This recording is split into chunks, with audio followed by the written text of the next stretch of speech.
Quatrième dimanche de l'Avent. Proclamons notre foi. Je ne suis né, et je ne suis venu dans ce monde que pour rendre témoignage à la vérité.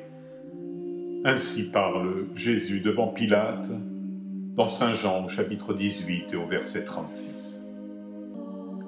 Rendre témoignage, c'est ce que Jésus est venu faire en ce monde, et c'est ce qu'il nous demande de faire à sa suite. La dernière parole qu'il nous adresse avant son ascension dans le ciel nous invite à proclamer « Vous allez recevoir une force, celle de l'Esprit Saint, qui descendra sur vous. Vous serez alors mes témoins à Jérusalem, dans toute la Judée et la Samarie, et jusqu'aux extrémités de la terre. » Dans les Actes des Apôtres, au chapitre 1, au verset 8. Proclamer, c'est le maître mot. Nous sommes les témoins d'un événement. Nous sommes les témoins de la présence vivante de notre Seigneur dans notre vie. Proclamer, ce n'est pas chuchoter. C'est exprimer avec force et conviction la réalité dont nous sommes les témoins, sans nuire pour autant au respect d'autrui. Or, on veut nous faire croire, et la bienséance de notre société nous le demande, qu'il faut chuchoter notre message. Aujourd'hui, vous savez, c'est très classe de parler de spiritualité, d'avoir une vie spirituelle, à condition que l'on se contente simplement de la phase exotique, genre voyage d'aventurier. Mais proclamer sa foi en Jésus vivant et ressuscité, au Dieu d'amour miséricordieux et sauveur, ça frôle l'ostentatoire. C'est une soi-disant atteinte au libre arbitre, alors qu'à longueur de journée, nous sommes bassinés par les atrocités, les vilainies de toutes sortes dont on a le droit dans les flashs d'information. Pour éviter cette accusation de tapage spirituel, nous mettant dans l'obligation de nous taire, adoptons l'attitude que préconise l'apôtre Pierre lorsqu'il nous dit au chapitre 3, versets 15 et 16, « Soyez toujours prêts à rendre compte de l'espérance qui est en vous, mais faites-le avec douceur et respect. » Alors en ce temps de l'Avent, dans ces derniers jours avant Noël, portons notre regard sur ceux qui ne peuvent pas être soupçonnés d'être des pros de la communication, les bergers, qui reçoivent le message de la naissance d'un sauveur. Dans l'évangile de Luc au chapitre 2, nous pouvons lire « Dans les environs se trouvaient des bergers qui passaient la nuit dans les champs pour garder leurs troupeaux. L'ange du Seigneur s'approcha et la gloire du Seigneur les enveloppa de sa lumière. Ils furent saisis d'une grande crainte. Mais l'ange leur dit « Ne craignez pas, car voici que je viens vous annoncer une bonne nouvelle, une grande joie pour tout le peuple. Aujourd'hui, vous est né un sauveur dans la ville de David. Il est le Messie, le Seigneur.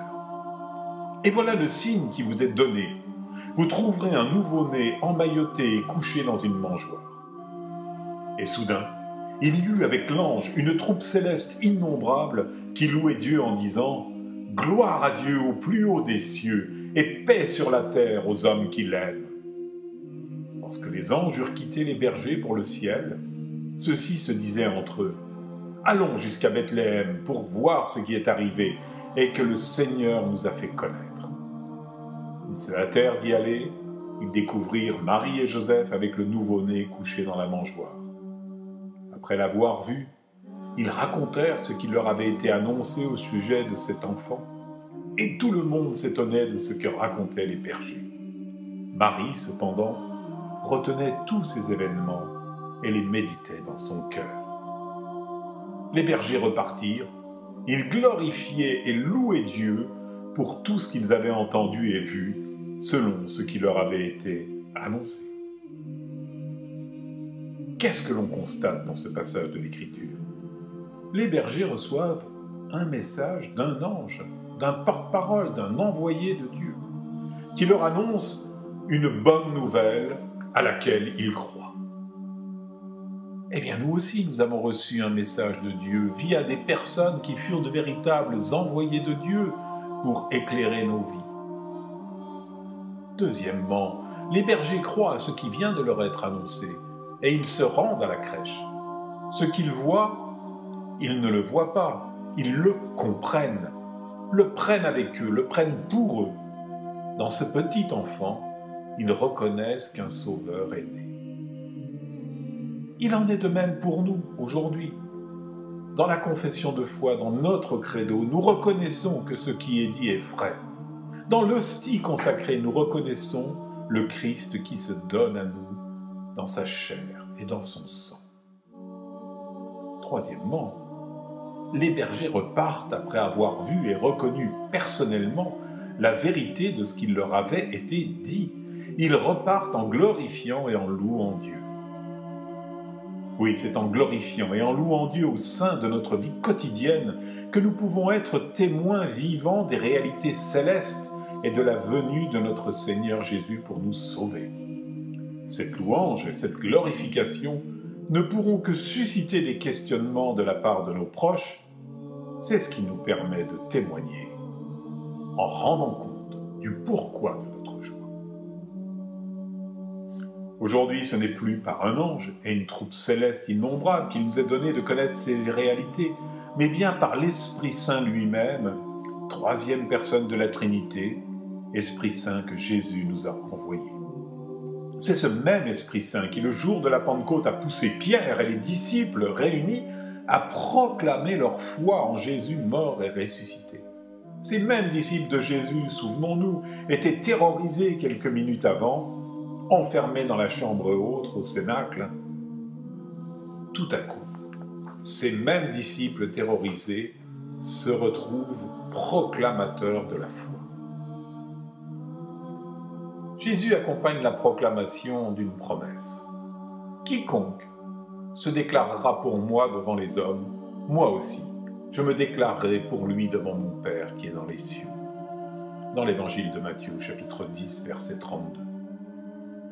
Sur cette terre, nous proclamons que Jésus est Seigneur, lui, dans le ciel, proclamera que nous sommes bien ses amis.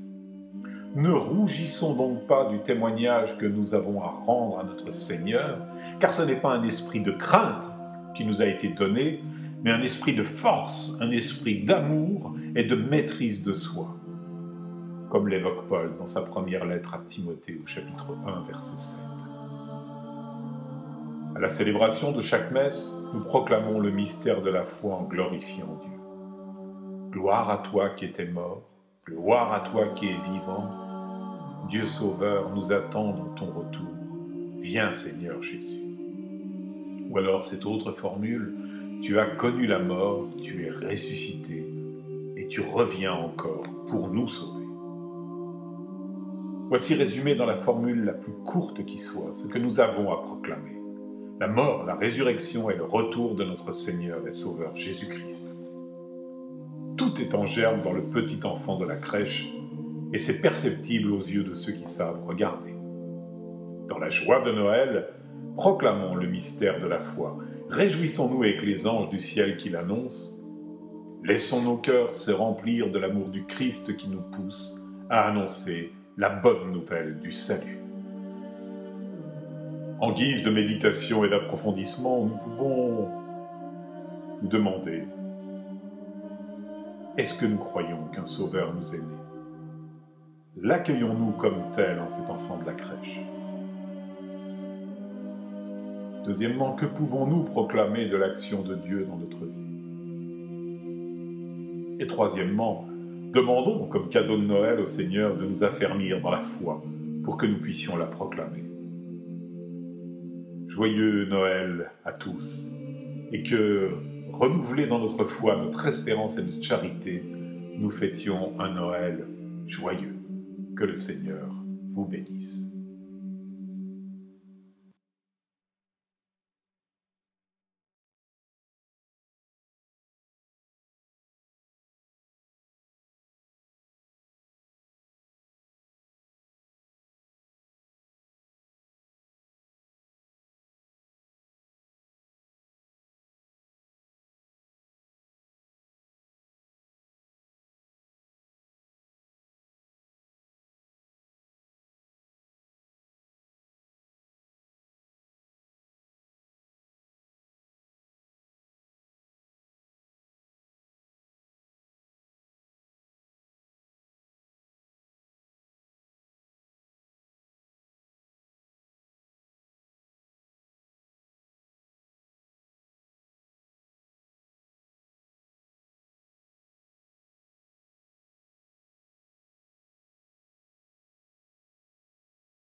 Tout cela va nous aider à reconsidérer la manière dont nous voyons les choses de la foi et nous obliger ainsi à devenir adultes.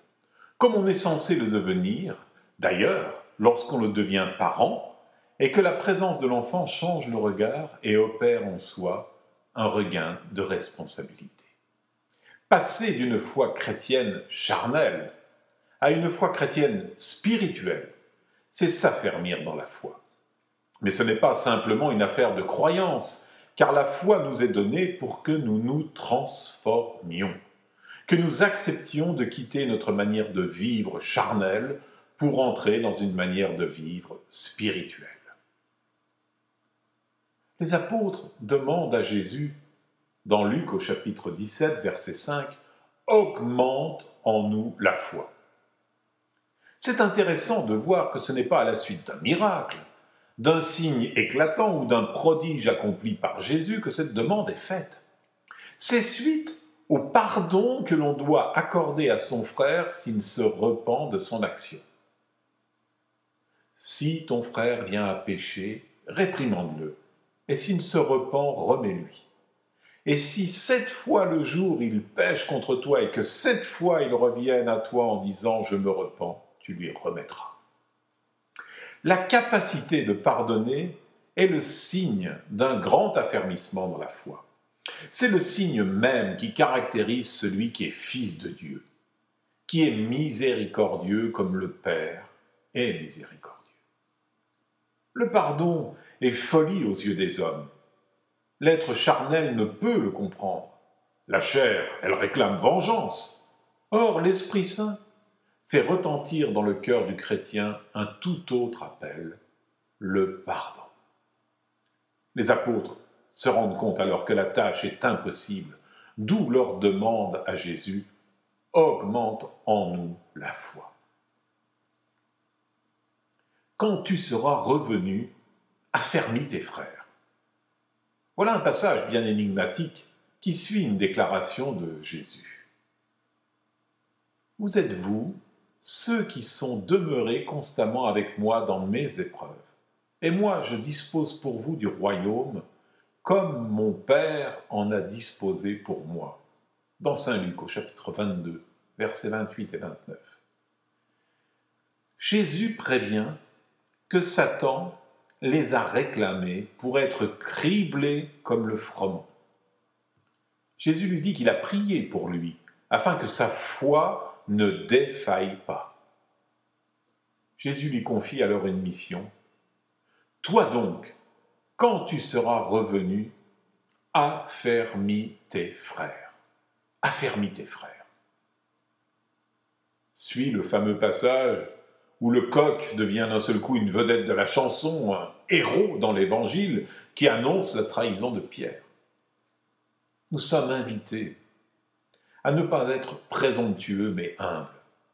L'affermissement dans la foi demande de l'humilité, car c'est en reconnaissant notre faiblesse que nous pourrons être forts dans la foi, à l'instar de Paul lorsqu'il déclare « C'est quand je suis faible que je suis fort ».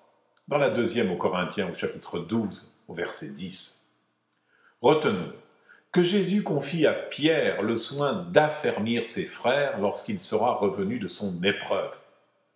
Aujourd'hui encore, nous pouvons affermir notre foi en méditant la parole de Dieu par l'enseignement de l'Église, l'enseignement du magistère et de la tradition. Un chrétien n'est jamais seul, il fait partie du corps du Christ. N'oublions pas qu'un chrétien isolé est un chrétien en danger, car, sauf appel particulier du Seigneur, l'affermissement de la foi se fait au contact des frères et des sœurs, selon les principes mis en œuvre par les premiers disciples et que nous décrivent les Actes des Apôtres. Reprenez le chapitre 2, verset 42. Les croyants se montraient assidus à l'enseignement des apôtres, fidèles à la communion fraternelle, à la fraction du pain et aux prières. Voilà 4 points, comme 4 pattes d'une chaise, qui nous permettent d'affermir notre foi. L'affermissement de la foi passe par une assiduité à l'étude de l'enseignement de l'Église. Et en cela, nous avons la grâce d'un catéchisme de l'Église catholique qui est un merveilleux outil. Il est question là d'assiduité et non pas d'études spasmodiques. Deuxièmement, être fidèle à la communion fraternelle. Là aussi, on ne vit pas isolé, on est en communion régulière, par des participations à diverses activités au sein de la vie paroissiale, de la vie communautaire. Troisièmement, la pratique des sacrements et de la messe sont indispensables à la vie chrétienne. Le Seigneur nous y invite. Comment fortifier notre vie de foi si nous ne nourrissons pas de ce corps et de ce sang qui est le corps et le sang du Christ? Quatrièmement, les prières. Le temps consacré à la prière. Là encore, beaucoup d'incompréhension. Certains disent « Oh, moi j'ai la foi, moi j'agis ». En somme, il suffit d'être activiste et puis voilà, le tour est joué. Mais quel fruit porte ce travail? Souvent, beaucoup de peine pour peu de résultats. Bien sûr que la finalité de tout cela, c'est que notre foi produise des œuvres dignes du Seigneur, que notre foi nous conduise par l'espérance à agir avec un véritable amour d'agapé, un amour désintéressé qui ne cherche pas sa satisfaction personnelle, mais le bien de l'autre. Or, qui peut prétendre à cela s'il n'est d'abord rassasié par le Seigneur? Les moyens d'affermir notre foi sont nombreux. Le Seigneur a tout disposé pour cela, à nous, dans l'humilité, de les accueillir, non pas comme ceux que nous désirons, mais comme ceux que Dieu nous donne. Nous en tirerons le plus grand profit. Je vous invite, durant cette semaine, à méditer la première lettre aux Corinthiens, au chapitre 2, à partir du verset 1 jusqu'au chapitre 3, verset 4. Je vous invite à demander à Dieu d'augmenter notre foi. Et je vous invite aussi à réfléchir. Où en sommes-nous de l'étude du catéchisme? Où en sommes-nous de la pratique des sacrements, notamment la confession, l'Eucharistie? Où en sommes-nous de notre vie de prière? Et avec qui partageons-nous notre foi? Bonne semaine dans l'affermissement de votre foi et que le Seigneur vous bénisse.